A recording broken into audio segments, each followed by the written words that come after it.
When you share your food, you share your heart. So what's on your table this holiday season? Save on your festive feast at Kroger with delicious deals on all the holiday classics. Or wow the crowd with something new, like a quinoa stuffed butternut squash. It's sure to add a pop of color to your spread. How about a sweet potato casserole with a crunchy oat streusel topping, made with care for the sweet tooth and the savory tooth? With Kroger, fill your table with love and watch as your guests' hearts get as full as their bellies.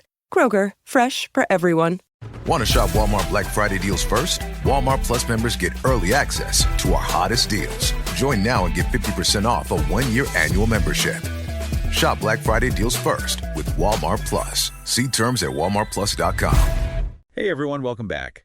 So today we're diving into the world of remote work, specifically how to land your dream remote gig. Always a hot topic. Right. Everyone wants that flexibility and freedom, but it can be crazy competitive out there. No kidding. It's like a whole different ballgame. So to help us navigate this wild west of remote work, we're turning to Shane Hummus, The YouTube entrepreneur. the one and only.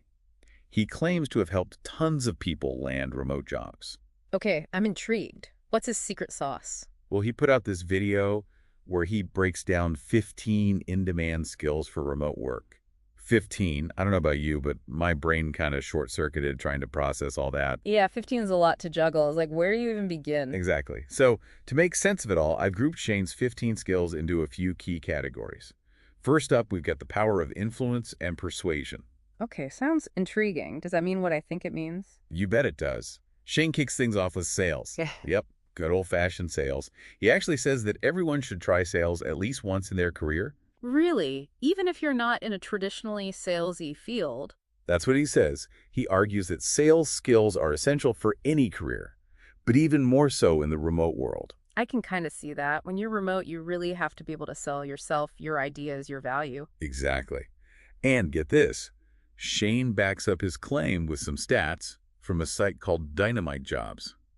Over 11% of their remote job listings are sales-related. Wow, that's huge. Tell me about it. So if you're looking to break into the remote work scene, brushing up on those sales skills is definitely a smart move.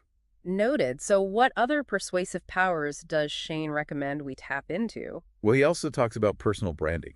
He actually compares it to Elon Musk having more Twitter followers than Tesla. Okay, that's an interesting comparison. I'm not sure I'd want to model my online presence after Elon Musk. Right. He's definitely a unique case. But I think Shane's point is that in today's digital world, building a strong personal brand is crucial. It's like you're not just selling a product or service, you're selling yourself. Exactly. You are the product, especially in the remote world. Okay, ready for the next skill cluster? This one is near and dear to my entrepreneurial heart. Hit me with it. I'm ready to be persuaded. All right, so Shane argues that content creation is the #1 opportunity to start your own business. Interesting. I can definitely see how that ties into the whole remote work thing. Right. And he goes so far as to say that it's even easier than traditional entrepreneurship, Right. which I don't know if I completely agree with. Yeah, easier might be a bit of a stretch. Like, sure, the barriers to entry are lower. You don't need a brick and mortar store or anything, but it still takes a ton of work to build a successful content creation business. Totally. Don't let those perfectly curated Instagram feeds fool you. There's a lot of hustle behind the scenes. For sure. You need a solid strategy, you need to be consistent, and you definitely need to be comfortable putting yourself out there. And you need to be okay with constantly learning and adapting because the digital landscape is always changing. Seriously, it's like the Wild West out there. Right. But I guess that's part of the excitement, right? Exactly. But speaking of excitement, Shane seems particularly gung-ho about YouTube. He actually claims it's where the big money is. Doesn't he make like 6 figures a month from his YouTube channel? Something like that, which, good for him. But it does make you wonder, is it really all sunshine and rainbows on YouTube?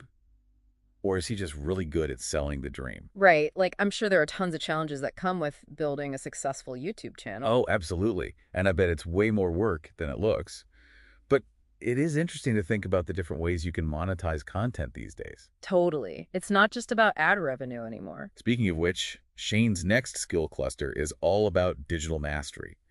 He basically says if you're good at this stuff, you'll never struggle to find a job, remote or otherwise. Okay, now that's a bold claim. I'm listening. So he lumps digital marketing, email marketing, and even the dreaded cold email under this umbrella. Cold email, my least favorite. I know, right? It could feel so spammy. But Shane actually tells this crazy story about Coinbase's first employee. Apparently, they got the job by cold emailing the founders back in 2013. No way. And get this, they got paid in Bitcoin. Talk about being in the right place at the right time. I mean, that's got to be like winning the lottery. Right. Although I'm not sure I'd recommend sending out a bunch of random cold emails in hopes of striking digital gold. Yeah, I wouldn't bank on that strategy. But it does go to show that sometimes taking a chance and putting yourself out there can pay off big time. True. And I guess in today's job market, it's all about standing out from the crowd. Exactly.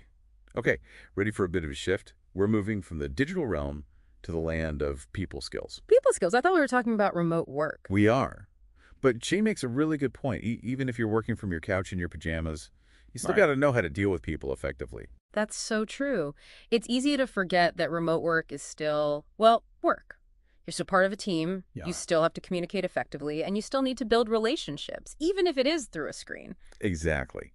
And that's why he emphasizes the importance of things like communication, management, and even just basic social skills. It's like just because you're not physically in the same room doesn't mean you can slack off on those soft skills. Actually, I'd argue they're even more important in a remote setting. Totally.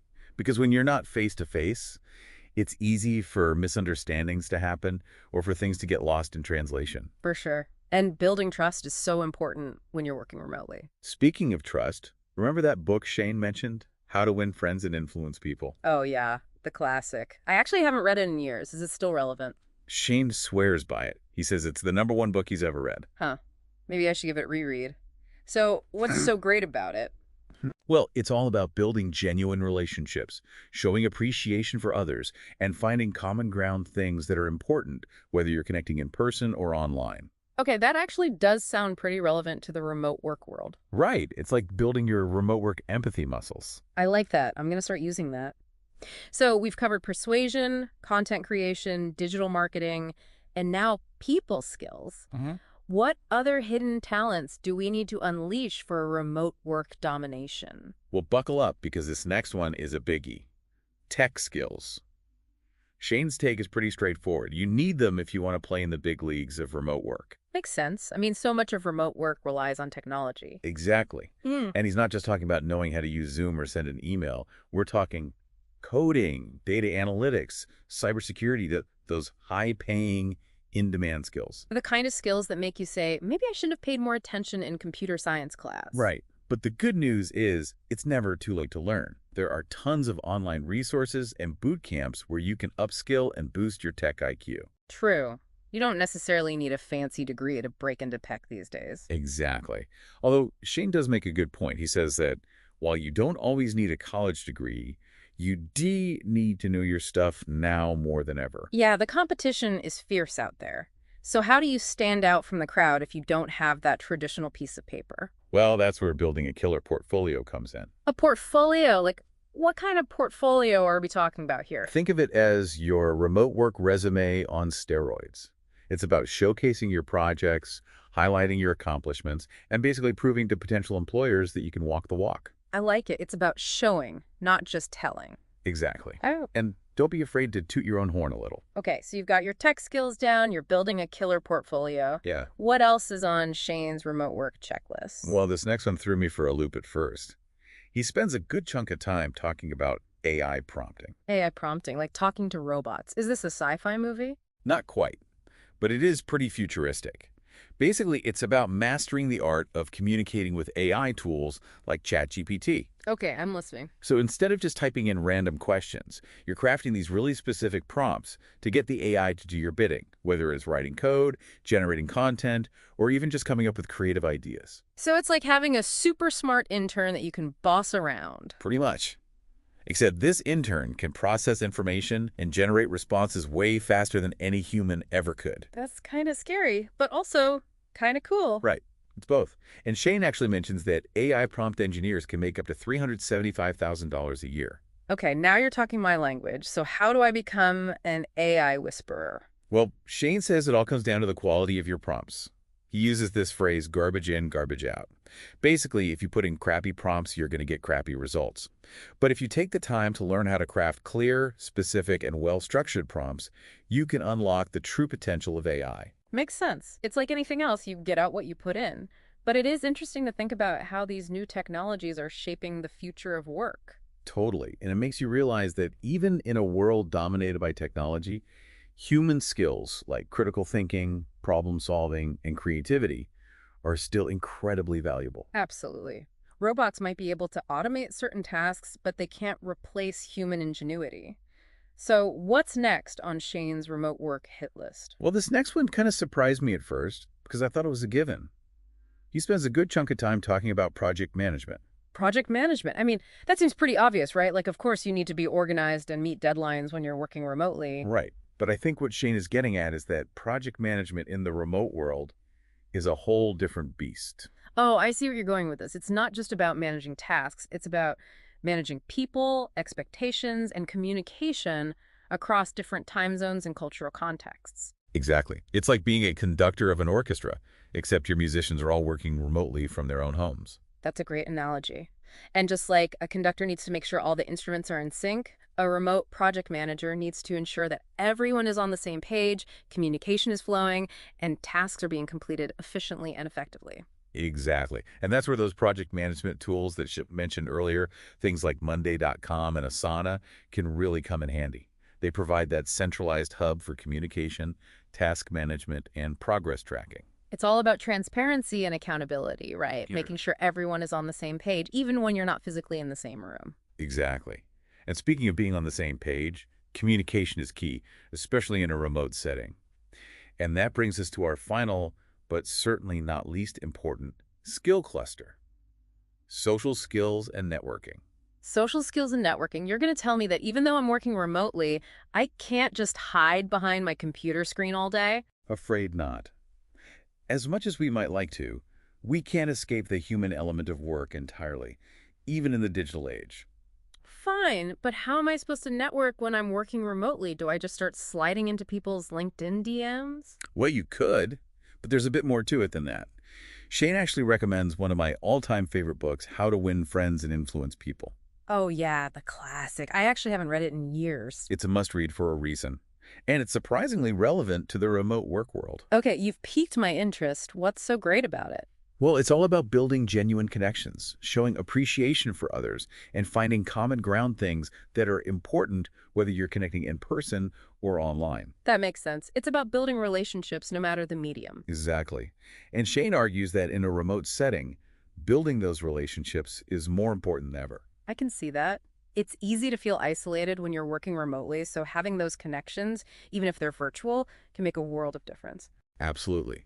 Okay, so we've covered a lot of ground here: sales, content creation, digital marketing, people skills, tech skills, AI prompting, project management.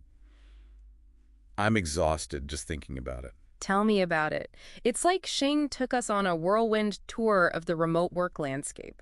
But before we take a well-deserved break, I want to touch on one more crucial aspect of landing your dream remote job. Lay it on me. What's the secret sauce? The secret sauce is there is no secret sauce. But there are definitely some things you can do to stand out from the crowd of other remote job seekers. And we were just getting to the good stuff. Oh, right. Standing out from the crowd. Which, let's be real, can feel impossible sometimes. You're telling me. It's like everyone and their dog is trying to land a remote gig these days. Seriously. Yep. So how do you make your application rise to the top of the virtual pile? Well, step one is nailing those application essentials. Your resume and cover letter. Ugh, those two documents that everyone dreads writing, but they're still so important. Tell me about it. I swear, I've spent hours agonizing over a single bullet point on my resume. But it's true what they say. You never get a second chance to make a first impression. So true. And in the remote world where you're often competing with a global pool of candidates, that first impression is everything. Absolutely. So how do we make sure our resumes and cover letters are saying all the right things? Well, for starters, ditch the generic one-size-fits-all approach. Shane really emphasizes the importance of tailoring your application to each specific job you apply for. Okay, that makes sense. But how do you tailor your resume when you're applying for like a million different jobs? It's all about highlighting the skills and experiences that are most relevant to the specific role and company you're targeting. So, for example, let's say you're applying for a remote content writing position at a tech startup. Okay, I'm following. Instead of just listing content writing as a skill, you might say something like experienced in crafting engaging and informative blog posts, website copy, and social media content for a tech-savvy audience. Oh, I see. It's about painting a picture with your words and showing them that you understand their specific needs and target market. Exactly. And don't be afraid to use keywords from the job description. It'll help your application get past those pesky applicant tracking systems. Good to know. Those things can be brutal. They can be. But remember, it's not just about keywords. You want your personality to shine through, too. Right. Because at the end of the day, they're not just hiring a set of skills, they're hiring a person. Exactly. Okay, so let's say you've wowed them with your resume and cover letter, and you've landed yourself an interview. The virtual interview. Cue the nervous sweats. Don't worry, we've got you covered. We actually talked about acing those virtual meetings in a previous episode, remember? Oh, right. Something about making sure your tech is working and wearing pants. Exactly. It's amazing how quickly those little details can make or break an interview. For sure, especially when you're trying to make a good impression through a screen. It's like you want to come across as professional and polished, but also not like you're trying too hard. It's a delicate balance. It really is. And it's totally normal to feel a little awkward or uncomfortable at first. But just remember, the interviewer is human too. They've probably been on their fair share of awkward Zoom calls. That's a good point. Maybe I should start picturing them in their pajamas to calm my nerves. Hey, whatever works. But seriously, the key is to relax, be yourself, and let your personality shine through. Easier said than done, but I'm trying.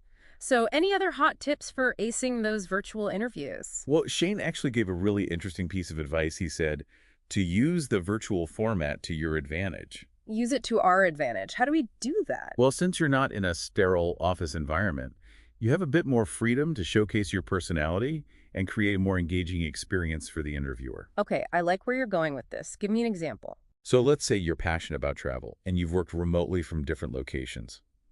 You could mention how that experience has shaped your work ethic or broadened your perspective. Oh, I see. It's about finding those little human connection points, even in a digital space. Exactly. And don't underestimate the power of a well-placed book in the background or a cool piece of art on the wall.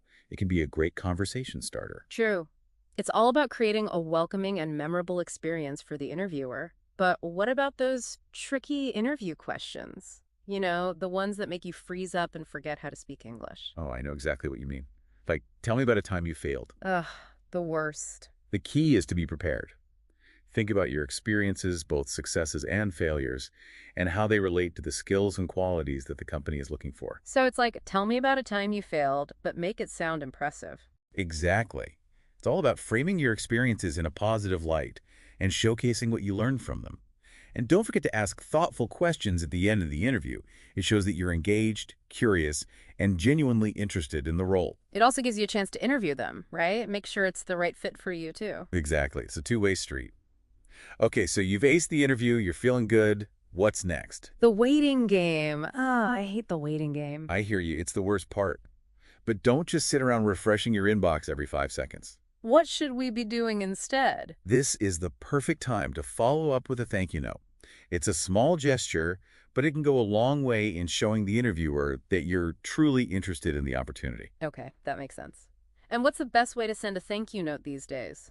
Email, handwritten note, carrier pigeon. Email is usually best for speed and convenience, but a handwritten note can definitely make you stand out from the crowd. It just depends on the company culture and the overall vibe you're getting from the interviewer. Okay, got it. So let's say, hypothetically speaking, that we've followed all of Shane's advice, we've rocked the application process, aced the interview, and, drumroll, please, we've landed our dream remote job. Congratulations, you did it. But now what? What happens after you pop the champagne and do a victory dance around your living room? That's a great question, and one that we'll be diving into right after the break. Stay tuned. And we're back, talking all things remote work. Picking up right where we left off. You've landed the job, congrats. Now what? Right. You've wowed them with your skills, your charm, your virtual background. Now it's time to wow them with your actual work. No pressure, right? None at all. But seriously, transitioning into a new remote role can come with its own unique set of challenges and triumphs. Okay, I'm listening. What kind of challenges are we talking about here? Well, for starters, there's the whole work-life balance thing. It's this mythical creature that everyone talks about. Yeah. But it can be especially elusive when your office is also your living room. Ugh, tell me about it. It's like, when does the workday end and when does my personal life begin? Sometimes it feels like the lines get blurred. Exactly. And it's so easy to get sucked into the black hole of work when you're always just a few steps away from your computer. So true. Suddenly it's 8 p.m. and you haven't moved from your desk all day.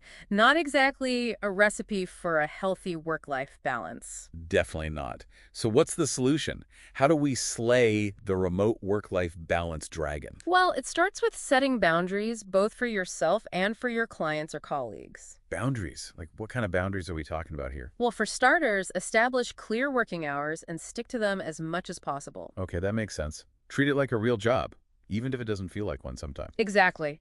And just as importantly, set boundaries with communication. Just because you're working remotely doesn't mean you're available 24/7. Oh, that's a good one. It's so easy to get caught up in the expectation of instant responses, especially when you're working across different time zones. Right. It's like, just because I checked my email at 10 p.m. doesn't mean I'm going to respond right away. Exactly. It's all about setting those expectations early on and sticking to your boundaries.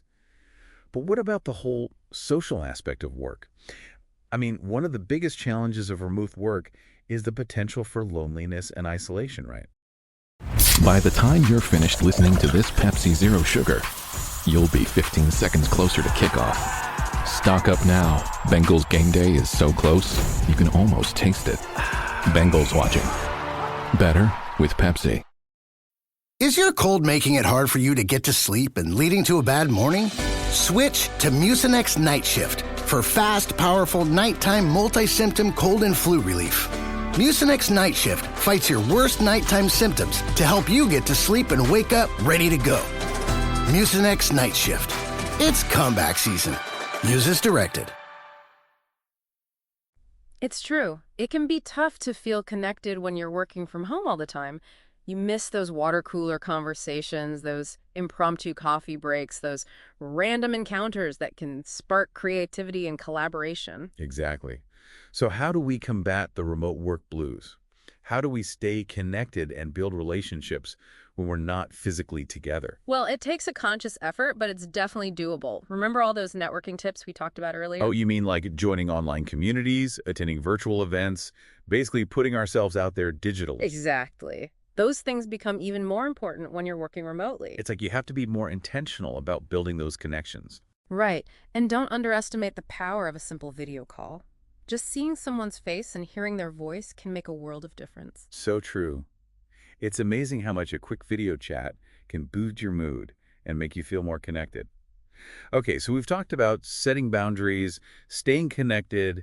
Any other pearls of wisdom for navigating the wild world of remote work? Well, one thing that I've learned the hard way is the importance of creating a dedicated workspace. Okay, tell me more about that. I've definitely been guilty of working from my couch a little too often. It's so tempting, right? But trust me, having a dedicated workspace, even if it's just a corner of your bedroom, can make a huge difference in your productivity and your overall well-being. It's about creating that mental separation between work life and home life. Exactly. It's like, when I'm in my workspace, I'm in work mode, but when I'm done for the day, I can close the door or at least put away my laptop and transition back into relaxation mode. Okay, that makes a lot of sense. It's all about setting those boundaries, right? Boundaries, boundaries, boundaries. It's the key to a happy and successful remote work life. And speaking of success, what's your #1 piece of advice for someone who's just starting out on their remote work journey? That's easy. Be patient, be persistent, and most importantly, be yourself. The remote work world can feel overwhelming at times, but it's also incredibly rewarding. You get to set your own hours, work from anywhere, and create a career that aligns with your passions and values. What's not to love? I'm ready to sign up. This all sounds amazing. Right. It's been an absolute pleasure diving deep into the world of remote work with you today. Likewise. And to all of you listening out there, we hope you've gleaned some valuable insights and inspiration from our conversation. Remember, the future of work is flexible, it's remote, and it's full of possibilities. Until next time, happy working.